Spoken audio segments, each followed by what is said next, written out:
Je reconnus immédiatement l'écriture de Paul sur l'enveloppe. Il écrivait avec des lettres droites, légèrement inclinées vers la droite, comme s'il refusait même sur le papier de perdre le contrôle. Mon prénom occupait le centre, sans formule, sans indication supplémentaire. Thibaut. Rien qu'en voyant ces 8 lettres, je sentis une douleur sourde se former dans ma poitrine. Sophie se tenait encore sur le seuil. L'eau de pluie glissait de ses cheveux jusque sur le col de son manteau. Elle paraissait aussi terrifiée que moi, mais quelque chose dans son regard me disait qu'elle savait déjà ce que contenait la lettre. « Où avez-vous trouvé ça ?» demandai-je. « Chez lui. »« Vous êtes entré dans son appartement ?»« J'ai un double des clés. Il ne répondait plus depuis ce matin. Je suis allé vérifier. » Elle baissa les yeux vers l'enveloppe. Elle était posée sur la table, avec mon prénom sur une autre. « Qu'est-ce qu'il vous a écrit ?» Sophie serra les lèvres. Aussi qu'il avait besoin de partir quelques jours, qu'il allait bien et qu'il ne fallait pas le chercher. Je relevai brusquement la tête. « Et vous le croyez ?» Non. Cette réponse tomba entre nous avec une brutalité glaciale. Je m'écartai pour la laisser entrer. Odin vint aussitôt renifler ses chaussures, mais même lui semblait comprendre que quelque chose n'allait pas. Il ne sauta pas. Il resta près de moi, la tête levée. Sophie retira son manteau et s'assit au bord du canapé. Moi, je restai debout, l'enveloppe entre les mains. « Ouvrez-la » murmura-t-elle. Je passai un doigt sous le rabat. À l'intérieur, il n'y avait qu'une seule feuille, pliée en 2. Pendant quelques secondes, je fus incapable de la déplier. J'avais peur de lire les mots que j'imaginais déjà. « Thibaut, je suis désolé de faire exactement ce que je vous avais promis de ne jamais faire, partir sans vous parler en face. Je sais que cette contradiction suffira peut-être à vous convaincre que vous méritez mieux que moi.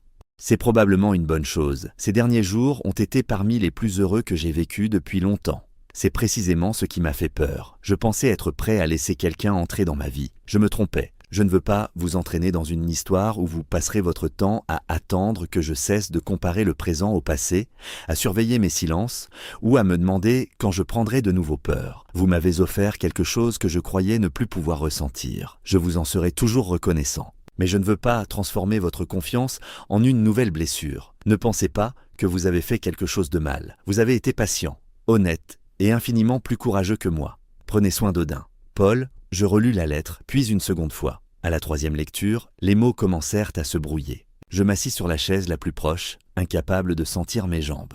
Odin posa sa tête sur ma cuisse. Je laissai ma main retomber sur son cou, mais je ne trouvais même pas la force de le caresser. Paul m'avait promis de ne pas disparaître sans parler. Il avait formulé cette promesse avec prudence, sans grands mots, sans serment impossible. C'était précisément pour cela que je l'avais cru. Et pourtant, il était parti. « Il fait toujours ça ?» demandai-je. Ma voix était si basse que Sophie dut se pencher. « Quoi ? Décider à la place des autres de ce qu'ils peuvent supporter. » Elle détourna les yeux. « Depuis Julien, oui. » Je repliai la lettre avec une lenteur presque mécanique. « Il dit qu'il veut me protéger. Il le croit probablement. Non, il veut se protéger lui-même. » Sophie ne répondit pas. La colère montait en moi, mais elle ne ressemblait pas aux colères que j'avais observées chez mon père. Elle n'avait rien de spectaculaire. Je ne voulais ni crier, ni frapper quelque chose. C'était une colère froide, profonde, dirigée contre cette décision prise sans moi. Paul avait décidé que je souffrirais. Il avait décidé que je n'étais pas capable de choisir. Il avait décidé que notre relation était déjà condamnée parce qu'il avait peur. Et surtout, il avait transformé mon bonheur en une menace dont il devait me sauver. Je me levai. « Où est-il » Sophie secoua la tête. « Je ne sais pas. Vous avez forcément une idée. Il pourrait être chez un ami, ou dans une maison qu'il loue parfois pour s'isoler. » Quelle maison ? Elle hésita. Sophie. Ce n'est pas aussi simple. Votre frère m'a laissé une lettre d'adieu et a disparu. Ne me dites pas que ce n'est pas simple. Ce n'est pas une lettre d'adieu au sens où vous l'entendez. Il n'a pas l'intention de se faire du mal. Comment pouvez-vous en être certaine ? Elle se leva à son tour parce que je connais ses habitudes. Quand il est submergé, il part dans un petit village à 2 heures d'ici. Il y a une maison appartenant à un ancien collègue, Marc. Paul garde parfois ses chiens lorsqu'il voyage. Donnez-moi l'adresse. Il vous a demandé de ne pas le chercher. Il ne me l'a pas demandé. Il a choisi de disparaître et m'a laissé un texte pour justifier sa fuite. Sophie croisa les bras. Et si votre présence aggrave les choses, alors il me le dira en face. Thibaut, je ne vais pas le forcer à rester avec moi, je ne vais pas lui réclamer une promesse. Mais je refuse qu'il décide seul que ce que nous avons vécu était une erreur. Elle m'observa longtemps. Vous êtes plus têtu que vous en avez l'air. On me l'a rarement permis. Cette phrase sembla la toucher. Elle prit son téléphone, chercha quelque chose, puis nota une adresse sur un morceau de papier. La maison se trouve à l'écart du village. Il y a un vieux portail vert et une grange derrière. Je pris le papier. Merci. Ne me remerciez pas trop vite. Il va être furieux contre moi. Ça, il pourra nous en vouloir à tous les deux. Sophie esquissa un sourire triste. Vous lui ressemblez, Plus que vous ne le pensez. Cette nuit-là, je ne dormis presque pas. Je relus la lettre jusqu'à en connaître chaque phrase. Au début, j'y voyais seulement un rejet. Puis je commençais à entendre autre chose derrière les mots de Paul. La peur, pas la peur de moi, pas même celle de notre relation. La peur de revivre une perte. Paul avait aimé Julien pendant près de 9 ans. Il l'avait accompagné jusqu'au bout, puis avait dû continuer seul dans un appartement rempli de souvenirs. Ensuite, il avait perdu Knox, le dernier lien vivant avec cette histoire. Je n'avais aucune idée de ce qu'une telle douleur pouvait laisser dans un homme. Pourtant, je savais ce que signifiait organiser sa vie autour de la peur. J'avais passé des années à ne rien demander pour ne pas entendre de refus, à ne pas m'attacher pour ne pas être humilié, à ne pas exprimer mes désirs parce qu'ils pouvaient paraître ridicules aux autres. Je m'étais raconté que j'aimais la solitude. C'était vrai, en partie, mais il était également vrai que j'avais transformé cette solitude en abri. Tant que je restais seul, personne ne pouvait découvrir mon inexpérience, mes hésitations, ma façon de trembler lorsqu'une émotion devenait trop forte. Avec Paul, j'avais cru sortir de cet abri. Sa disparition me donnait envie d'y retourner, de fermer la porte et de me convaincre que j'avais eu tort d'espérer. Mais cette fois, quelque chose avait changé. Je connaissais la sensation de ses bras autour de moi, je connaissais la douceur avec laquelle il prononçait mon prénom. Je me souvenais de son rire dans ma cuisine, de sa chemise trop étroite, d'Odin assis devant lui en espérant un morceau de pain. Ces moments n'étaient pas imaginaires. Ils ne devenaient pas faux, simplement parce que Paul avait eu peur après les avoir vécus. À 4 heures du matin, je compris que je ne pourrais pas rester chez moi à attendre. Le lendemain, j'allais voir ma responsable, Madame Lefebvre, dès son arrivée au laboratoire. Elle me trouva debout devant son bureau avec une demande de congé déjà remplie. « Vous voulez prendre une semaine ?» demanda-t-elle. « Oui. Maintenant ? Dès aujourd'hui. » Elle me regarda par-dessus ses lunettes. Je n'avais presque jamais pris de jour en dehors des périodes prévues. Je venais travailler même lorsque j'étais malade, et j'acceptais les changements d'horaire sans discuter. Ma demande devait lui sembler aussi inhabituelle qu'une alarme dans une pièce vide. Il s'est passé quelque chose ? J'hésitais. Mon premier réflexe fut de répondre que tout allait bien. C'était la formule que j'utilisais depuis l'enfance pour empêcher les questions. Mais je n'allais pas chercher Paul en continuant à me cacher. Quelqu'un qui compte pour moi est parti sans me laisser la possibilité de lui parler. Je dois le retrouver. Madame Lefebvre posa la demande sur son bureau. Vous avez assez de jours de congé. Je préfère les prendre sans solde. Je ne sais pas combien de temps cela prendra. Vous êtes certain ? Oui. Elle signa. Allez-y Thibault. Je la remerciai. Avant que je sorte, elle ajouta « J'espère que cette personne sait la chance qu'elle a. » Je ne répondis pas. J'espérais seulement parvenir à le lui faire comprendre. Je laissai Odin chez Claire. Elle l'accepta immédiatement de s'en occuper, même si elle me posa beaucoup de questions auxquelles je répondis de façon vague. J'aurais voulu l'emmener. Une partie de moi pensait que Paul ne pourrait pas nous repousser tous les deux. Mais je compris que ce serait une forme de pression. Odin devait rester en dehors de cette confrontation. Je pris la route peu après midi. Plus je m'éloignais de la ville, plus mes certitudes se fissuraient. Et si Sophie s'était trompée ? Et si Paul n'était pas là ? Pire encore, et s'il y était, mais refusait simplement de me voir, je m'imaginais devant la maison, humilié, forcé de repartir après avoir parcouru 2 heures pour un homme qui m'avait clairement écrit qu'il ne voulait pas continuer. À plusieurs reprises, je songeais à faire demi-tour. Chaque fois, je repensais à la première promenade avec Odin. C'est vous qui devez donner la direction, pas lui. Paul m'avait appris à ne pas laisser la peur choisir le chemin à ma place. Il était temps que j'applique ce conseil autrement. Le village était plus petit que je l'avais imaginé. Une rue principale, une boulangerie, une mairie aux volets bleus et quelques maisons dispersées entre les champs. Je suivis les indications de Sophie jusqu'à un chemin étroit bordé d'arbres. Je reconnus le portail vert. Derrière, une maison en pierre se tenait au bout d'une cour envahie d'herbes hautes. Une grange occupait le côté droit. Une vieille voiture grise était garée près du mur, celle de Paul. Je coupais le moteur. Pendant quelques secondes, je restais assis, les mains serrées autour du volant. Je l'avais trouvé. Cette évidence me procura moins de soulagement que prévu. Maintenant que Paul se trouvait à quelques mètres, je devais réellement lui parler. Je sortis de la voiture, un chien aboya derrière la maison. Puis un deuxième, des pas résonnèrent sur les dalles. Paul apparut au coin du bâtiment. Il portait un pull sombre, un pantalon usé et des bottes couvertes de boue. Il tenait une gamelle métallique dans une main. Lorsqu'il me vit, il s'arrêta si brusquement qu'un peu d'eau se renversa sur le sol. Son visage se vida de toute expression. « Thibault » je m'avançai. « Bonjour, qu'est-ce que vous faites ici ?» Ce n'était pas exactement l'accueil que j'avais imaginé. « Je suis venu vous parler. » Il posa la gamelle près du mur. « Comment avez-vous trouvé cet endroit ?»« Sophie. » Il ferma les yeux. « Évidemment. Ne lui en voulez pas. Je lui avais demandé de ne dire à personne où j'étais. Et moi, je vous avais cru quand vous m'aviez promis de ne pas disparaître. » Paul releva brusquement les yeux. La douleur qui traversa son visage me donna presque envie de retirer mes mots. Presque. Je sais, dit-il. Non, je ne crois pas que vous sachiez. Il regarda vers ma voiture. Vous avez fait toute cette route seul? Oui. Odin est avec vous? Non. Claire le garde. Paul passa une main sur son visage. Vous n'auriez pas dû venir, vous auriez préféré quoi? Que je lise votre lettre, que je souffre en silence et que je retourne travailler lundi, comme si vous n'aviez jamais existé. J'espérais que vous comprendriez. J'ai compris, il me regarda. Alors pourquoi êtes-vous ici? Parce que vos raisons ne vous donnent pas le droit de choisir pour moi. Un silence lourd s'installa. Les chiens cessèrent d'aboyer derrière la maison. Le vent soulevait légèrement les branches au-dessus de nous. Paul croisa les bras, comme s'il cherchait à maintenir une distance physique. Je ne peux pas vous offrir ce que vous attendez. Vous ne savez même pas ce que j'attends. Une relation normale. Je ris sans joie. Qu'est-ce qu'une relation normale? Quelqu'un qui ne disparaît pas dès qu'il commence à être heureux, par exemple. D'accord. Sur ce point, vous avez clairement échoué. Paul détourna la tête. Je repris, plus doucement. Mais je ne suis pas venu vous demander de me promettre que cela n'arrivera plus jamais. Alors qu'est-ce que vous voulez? Que vous me regardiez et que vous me disiez la vérité. Je vous ai écrit la vérité. Non, vous avez écrit une version très élégante de votre peur. Il serra les mâchoires. Vous ne savez rien de ce que je ressens. C'est vrai. Parce que vous êtes parti au lieu de m'en parler. Paul fit quelques pas vers la cour, puis revint. Je ne dors presque plus depuis notre nuit ensemble. Cette phrase me frappa. Pourquoi? Et parce que je me suis réveillé heureux. Je restais silencieux. Il eut un rire bref, sans joie. Vous voyez à quel point c'est absurde? Non.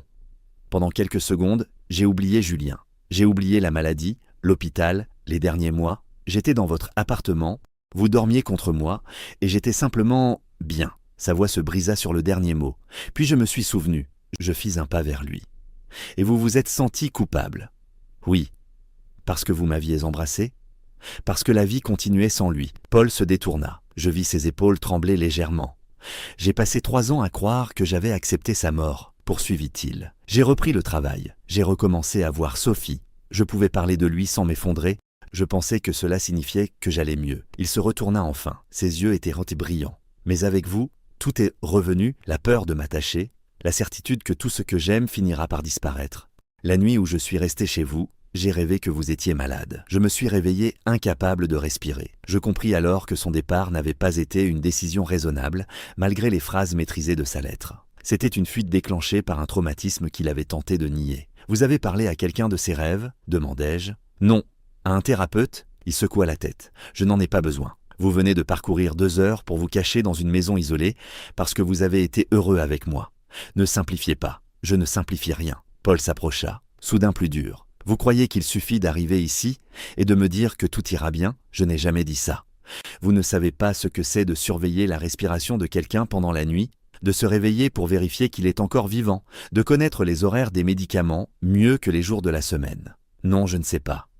Et alors ne me demandez pas de recommencer. Je ne suis pas Julien. » Il recula comme si je l'avais frappé. « Je sais. Non, vous ne le savez pas vraiment. Vous me regardez déjà comme une perte future. » Paul passa une main sur sa nuque, c'est précisément le problème. Et vous pensez qu'en me repoussant maintenant, vous éviterez de souffrir. J'éviterai au moins de vous entraîner là-dedans. Arrêtez de parler comme si vous étiez un danger. J'en suis un. Non. Vous ne me connaissez pas suffisamment. Je vous connais assez pour savoir que vous fuyez dès que quelque chose devient important. Son regard se durcit. Vous devriez repartir. Non, Thibaut. J'ai pris des congés sans solde. Il me fixa. Quoi? 1 semaine. Peut-être plus.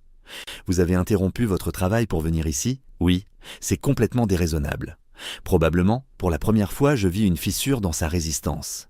Son regard se déplaça de mon visage vers la voiture, puis revint vers moi. Pourquoi avez-vous fait ça? Je sentis mes propres yeux se remplir de larmes.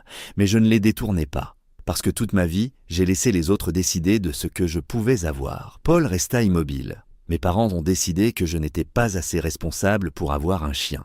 Ils ont décidé que ma timidité était une faiblesse et que mes choix n'avaient de valeur que s'ils correspondaient à leur projet. Mathieu a décidé que mes limites étaient ridicules. Nicolas a décidé que je ne méritais même pas une explication. Ma voix tremblait, mais je continuais.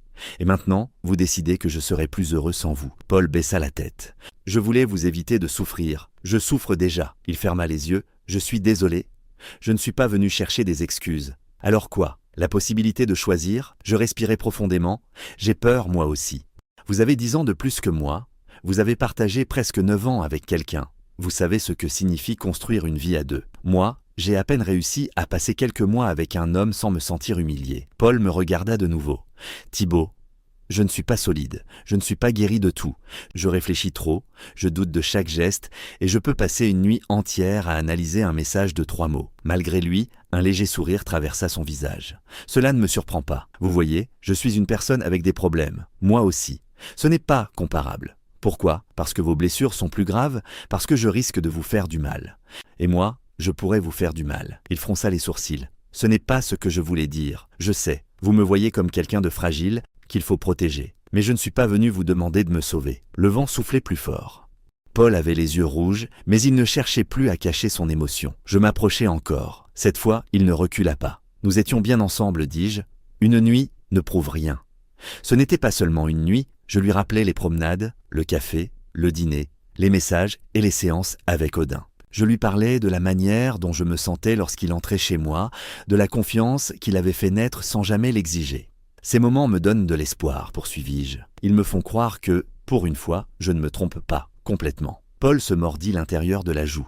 Et si vous vous trompez, alors j'aurais choisi moi-même, vous dites ça maintenant. Oui, maintenant. C'est le seul moment sur lequel nous avons un contrôle. Je tendis la main vers lui, mais je m'arrêtai avant de le toucher. Je ne vous demande pas de me promettre une vie entière. Il fixa ma main. Je ne peux rien promettre. Moi non plus. Et je ne sais pas si je serai capable d'être celui dont vous avez besoin. Je ne sais même pas encore exactement de qui j'ai besoin. Il releva les yeux vers moi. Alors qu'est-ce que vous proposez? Rien de compliqué. Je laissai retomber ma main. Nous restons ensemble tant que nous nous sentons bien ensemble. Paul resta silencieux. Sans promesse impossible, ajoutai-je. Sans décider dès aujourd'hui de ce que nous serons dans 10 ans. Nous nous parlons. Nous disons quand nous avons peur, nous ne disparaissons pas. Et si un jour l'un de nous veut partir, il le dit en face. Vous croyez que cela suffit?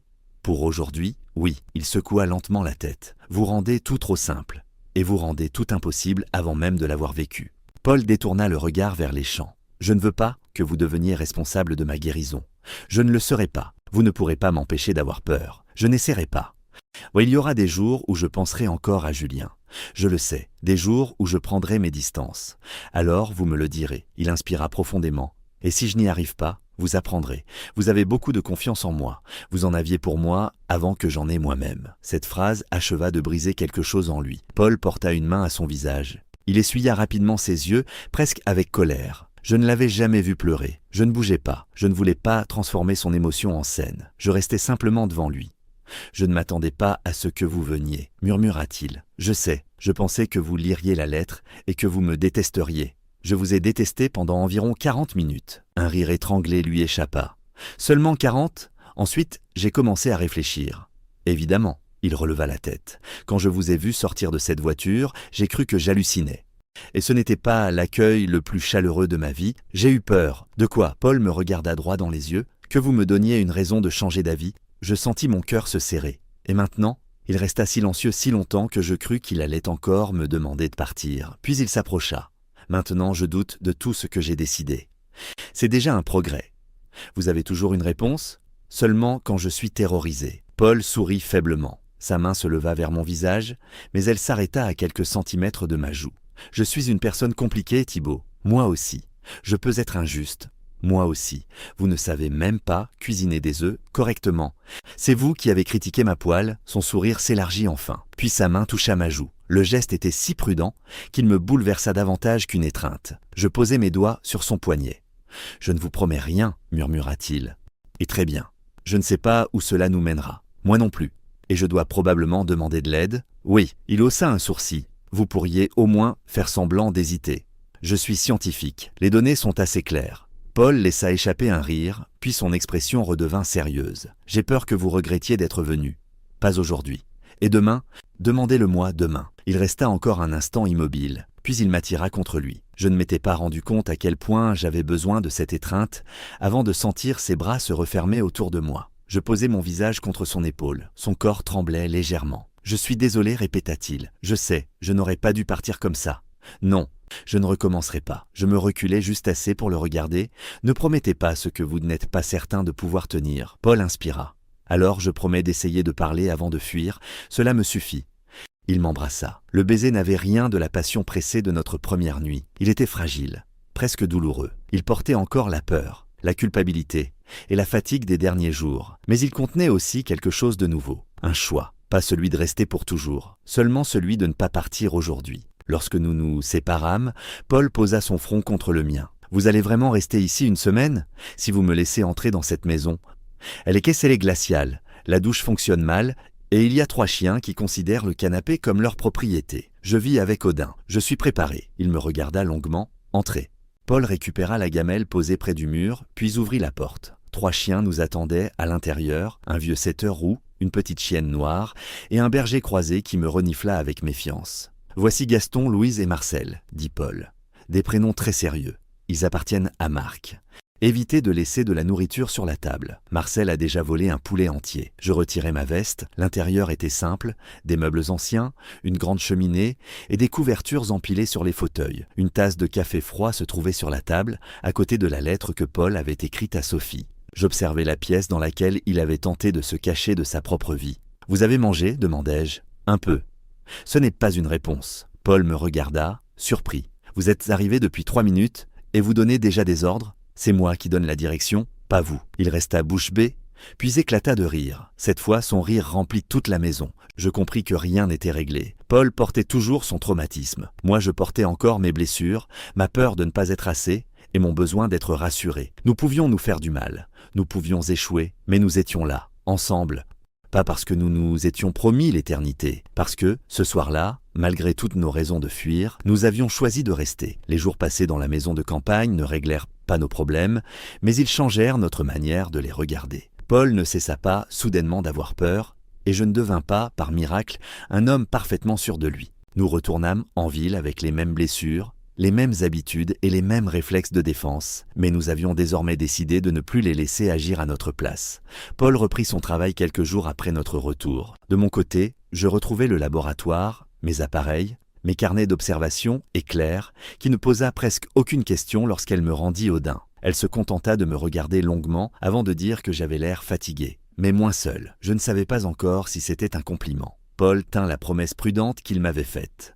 Il ne me promit pas de ne plus jamais fuir, il me promit de parler avant de le faire, et ce fut parfois plus difficile pour lui que toutes les grandes déclarations qu'il aurait pu prononcer. Au début, lorsqu'un souvenir de Julien remontait, ou qu'une nuit agitée réveillait sa peur, Paul devenait silencieux. Je le voyais s'éloigner sans quitter la pièce.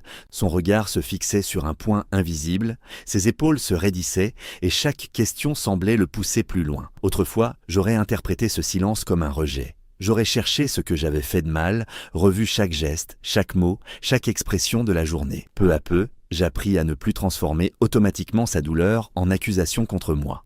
Je restais près de lui sans exiger qu'il parle immédiatement. Parfois, il lui fallait 1 heure, parfois une nuit entière, mais il revenait toujours vers moi. Il me disait qu'un souvenir l'avait surpris, qu'une sensation de culpabilité l'avait envahi, ou qu'il avait soudain eu la certitude absurde que notre bonheur préparait une nouvelle catastrophe. Je ne lui répondais plus que tout irait bien. Je savais désormais que ces mots, même prononcés avec amour, pouvaient devenir une façon de nier ce qu'il ressentait. Je lui disais seulement que j'étais là, qu'il pouvait avoir peur sans avoir à disparaître et qu'il n'était pas obligé de décider seul de ce que je pouvais supporter. Quelques semaines après notre retour, Paul prit rendez-vous avec un psychologue. Il repoussa l'appel pendant plusieurs jours. Il avait enregistré le numéro, préparé 3 fois un message et finalement appelé depuis la cuisine pendant que je promenais Odin. Lorsqu'il m'annonça qu'il avait fixé une première séance, il tenta de présenter cela comme une simple expérience. Je compris pourtant à son regard qu'il venait de franchir une limite qu'il avait évitée pendant 3 ans. Les premières de séances furent difficiles. Paul rentrait parfois épuisé, irrité ou silencieux. Il disait qu'il ne voyait pas l'intérêt de remuer des souvenirs qu'il connaissait déjà parfaitement. Puis, progressivement, quelque chose changea. Il comprit que connaître l'existence d'une blessure ne signifiait pas savoir vivre avec elle. Il avait longtemps confondu contrôle et guérison. Il était capable de parler de Julien, de raconter les derniers mois et d'énumérer les décisions qu'il avait prises, mais il n'avait jamais réellement accepté qu'il avait lui aussi été traumatisé. Il s'était interdit de se plaindre parce que Julien avait été celui qui était malade. Il s'était interdit d'être en colère parce que la mort n'avait pas de responsable. Il s'était interdit de ressentir du soulagement lorsque la souffrance de Julien s'était arrêtée, puis s'était puni d'avoir ressenti ce soulagement. Tout cela avait formé en lui une mécanique invisible. Chaque fois qu'il se sentait heureux, cette mécanique se mettait en mouvement et lui rappelait que le bonheur pouvait être retiré brutalement. Le psychologue ne lui apprit pas à oublier Julien. Il l'aida à cesser de considérer sa mémoire comme une dette. Paul commença à comprendre qu'aimer quelqu'un après lui ne réduisait pas ce qu'ils avaient vécu. Ils pouvaient évoquer leur passé sans avoir l'impression de me trahir, et ils pouvaient m'aimer sans avoir l'impression de trahir un mort. Ce changement ne fut ni rapide ni régulier. Il y eut des rechutes, des nuits difficiles et des jours où Paul remettait tout en question. Mais il devenait plus disposé à s'autoriser le bonheur. Il riait plus facilement. Il recommença à cuisiner pour le plaisir et non uniquement parce qu'il fallait manger. Il invita Sophie à dîner chez nous, même si cette première soirée fut tendue. Sophie s'excusa de m'avoir recherché et d'être venue au laboratoire. Je lui dis que je comprenais sa peur, mais que je ne voulais plus qu'elle décide à la place de Paul ni à la mienne. Paul resta à côté de moi pendant toute la conversation. Il ne laissa ni sa culpabilité envers sa sœur, ni sa peur du conflit l'obliger à se taire. Sophie finit par accepter que le protéger ne pouvait pas signifier contrôler sa vie. Elle devint ensuite une présence plus douce entre nous. Elle appelait moins souvent pour vérifier que Paul allait bien, mais davantage pour partager quelque chose avec lui. Elle s'attacha profondément à Odin et lui apportait toujours des friandises malgré les protestations de son frère. Notre vie commune commença presque sans décision officielle. Paul passait 3 nuits chez moi, puis 4. Il laissait une chemise dans mon armoire, une brosse à dents dans la salle de bain, quelques livres sur une étagère. Odin considéra rapidement que Paul faisait partie de la maison. Il se plaçait devant la porte à l'heure où Paul finissait son travail et refusait parfois de manger tant qu'il ne l'avait pas entendu monter l'escalier. Au bout de 3 mois, nous cessâmes de prétendre que Paul était seulement souvent présent. Il donna congé de son appartement et s'installa chez moi. J'aurais cru que ce changement me rendrait nerveux. Pendant des années, j'avais organisé mon logement comme un espace où personne ne devait troubler mes habitudes. Pourtant, voir les affaires de Paul se mélanger aux miennes ne me donna pas l'impression d'être envahi. Pour la première fois, le désordre créé par quelqu'un ressemblait à une preuve de vie. Il y eut tout de même des tensions. Paul laissait parfois ses chaussures au milieu du couloir. Je rangeais des objets dont il avait encore besoin. Il improvisait les repas, tandis que j'aurais préféré connaître le menu 3 jours à l'avance. Je supportais mal qu'il invite quelqu'un sans me prévenir suffisamment tôt, et il ne comprenait pas pourquoi je pouvais rester contrarié plusieurs heures après un changement de programme. Mais nous apprîmes à ne plus traiter chaque désaccord comme le signe d'un échec. Nous pouvions nous agacer sans menacer notre relation. Nous pouvions nous demander de l'espace sans disparaître. Paul me répétait que la stabilité n'était pas l'absence de conflit, mais la certitude que le conflit ne détruirait pas tout. De mon côté, je commençais moi aussi à changer. Je parlais moins souvent à mes parents. Nos échanges avaient toujours suivi le même schéma. Ma mère posait des questions pour mieux critiquer mes réponses, et mon père transformait chaque choix en preuve de mon incapacité. Pendant longtemps, je continuais à les appeler par devoir. Je leur parlais du travail, d'Odin et de détails insignifiants, mais jamais de Paul. Je ne leur disais pas que je vivais avec un homme. Je ne leur disais même pas que j'aimais un homme. Une partie de moi savait qu'il finirait mort par l'apprendre. Une autre espérait pouvoir repousser ce moment indéfiniment. Paul ne me força jamais à leur parler. Il savait que je n'avais pas honte de lui. Ma peur concernait la violence de leurs réactions et plus encore la possibilité de redevenir, face à eux, l'enfant incapable de défendre sa propre vie. 6 mois après notre rencontre, nous vécûmes pourtant une journée qui me força à affronter tout ce que j'avais évité. C'était un dimanche matin. Pour une fois, nous n'avions rien prévu. Odin dormait au pied du lit. Paul était couché contre moi et la lumière traversait à peine les rideaux. J'entendais sa respiration régulière et je pensais que le bonheur pouvait parfois être extrêmement simple. Il ne ressemblait pas aux grandes images que j'avais imaginées autrefois. Il ressemblait à une matinée sans urgence, à une main posée sur ma taille, au poids tranquille d'un chien endormi et à la certitude de ne pas devoir jouer un rôle. La sonnette retentit une première fois, puis une seconde, plus longue. Je grognais sans ouvrir les yeux. Paul se leva, enfila un pantalon et quitta la chambre. Je l'entendis traverser le couloir, calmer Odin, puis ouvrir la porte. Quelques secondes plus tard, une voix éclata dans l'entrée. Je la reconnus avant même de comprendre les mots. Cette voix avait accompagné toute mon enfance. Elle avait commenté mes vêtements, ma posture, mes résultats, mes silences et mes échecs. Elle avait toujours eu le pouvoir de me faire sentir trop petit, même lorsque j'étais adulte. Ma mère, je me redressai brutalement. Elle ignorait que Paul vivait avec moi. Elle ignorait que j'aimais un homme. Elle ignorait presque tout de ma vie réelle. Je sortis de la chambre avec le cœur battant. Ma mère se tenait près de la porte, un sac à la main. Elle avait probablement voulu me faire une visite surprise, geste qu'elle considérait comme une preuve d'affection, même si je lui avais demandé plusieurs fois de prévenir. Son regard passait du torse nu de Paul aux chaussures dans le couloir, puis à la photographie de nous deux posée sur une étagère. La compréhension se forma sur son visage, suivie presque immédiatement par une expression de dégoût et de colère. Elle ne me demanda pas qui était Paul. Elle ne chercha aucune explication.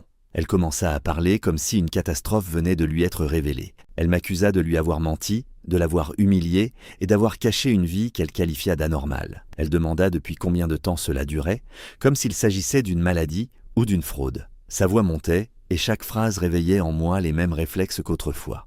J'avais envie de baisser les yeux, de m'excuser, de trouver des mots capables de la calmer. Je sentis mon corps se figer. Paul ne répondit pas immédiatement. Il se plaça simplement près de moi, assez proche pour que je sente sa présence, sans prendre ma place, ni parler à ma place. Ce geste me ramena dans la pièce. Je n'étais plus un enfant enfermé dans une maison où mes parents définissaient ce qui était acceptable. J'étais chez moi. L'homme que j'aimais se tenait à côté de moi. Odin, inquiet, restait derrière nos jambes. Ma mère continua. Elle parla de mon père, de la famille, de ce que les voisins pourraient penser, bien qu'aucun voisin ne connût réellement notre vie. Elle dit que j'avais toujours été influençable et que Paul avait certainement profité de ma solitude. Cette accusation provoqua enfin quelque chose de plus fort que ma peur. Elle réduisait encore une fois mon choix à une faiblesse. Elle refusait de croire que je pouvais vouloir quelque chose qu'elle n'avait pas prévu pour moi.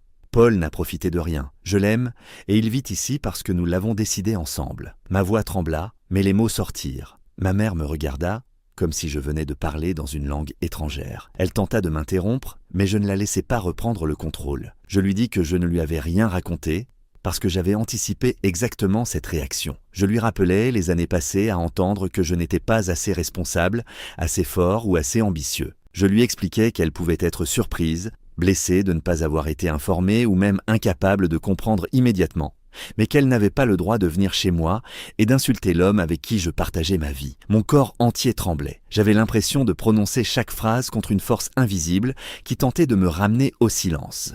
Ma mère se tourna vers Paul et lui demanda de partir pour que nous puissions parler en famille. Paul resta calme. Je ne partirai pas de chez moi, mais je n'empêcherai jamais Thibaut de vous parler s'il le souhaite. Le mot « chez moi » déclencha une nouvelle explosion. Ma mère cria que cet appartement était le mien, que Paul s'y était installé pour me manipuler et que je finirais abandonné. Elle transforma même l'âge de Paul en preuve contre lui, rappelant qu'il avait 10 ans de plus que moi, comme s'il s'agissait d'une différence insurmontable. Paul ne répondit pas aux insultes. Il ne tenta pas de la convaincre. Il posa seulement une main discrète dans mon dos lorsque ma respiration devint trop rapide. Ce contact suffisait. Il ne parlait pas à ma place, mais il m'aidait à rester moi-même. Je regardais ma mère et compris que rien de ce que je dirais ce matin-là ne la transformerait. Je ne pouvais pas obtenir en quelques minutes l'acceptation qu'elle n'était pas prête à donner. Mais je pouvais décider de ce qui serait toléré dans notre maison. Vous pouvez partir maintenant. Quand vous serez prête à me parler sans insulter Paul ni remettre en question ma vie, vous pourrez m'appeler. Elle resta silencieuse, sidérée. Puis elle me demanda si j'étais réellement prêt à choisir un homme rencontré depuis 6 mois plutôt que ma propre mère. Cette question était construite pour me culpabiliser. Elle supposait que l'amour devait être une compétition et qu'elle possédait sur moi un droit supérieur à tous les autres liens. Pour la première fois, je refusais cette logique. Je ne choisis pas Paul contre vous. Je choisis de ne plus accepter d'être humilié, même par vous. Elle partit en claquant la porte. Le silence qui suivit fut presque assourdissant. Odin aboya une fois, puis regarda Paul comme s'il attendait une instruction. Je restai debout dans l'entrée, incapable de bouger. Toute l'assurance que j'avais trouvée quelques secondes plus tôt disparut, remplacée par une douleur brutale. Même lorsque l'on sait qu'une réaction sera injuste, elle peut encore blesser. Même lorsque l'on se défend, on ne cesse pas immédiatement d'être l'enfant qui voudrait être aimé sans condition. Je commençais à pleurer sans pouvoir me retenir. Paul m'attira contre lui. Il ne me dit pas que ma mère changerait. Il ne prétendit pas qu'elle ne pensait pas réellement ce qu'elle avait dit.